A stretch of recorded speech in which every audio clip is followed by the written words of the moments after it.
Ang ating pamantayan sa UP ay all or nothing. Tell me, ano ang silbi ng utak at talento kung walang prinsipyo at tapang upang panindigan ito? Imagine,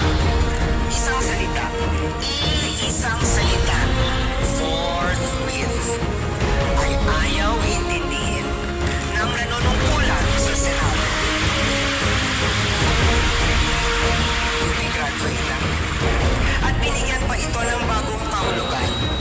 Hindi agad, forthwith, kung hindi 4 na buwan makalipas.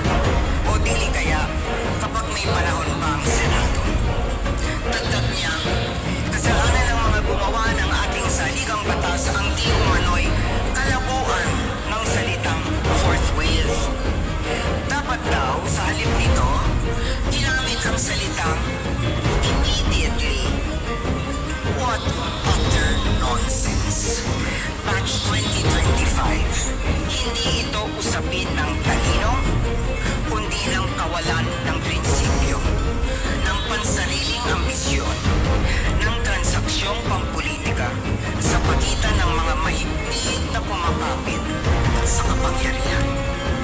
Remember this, if money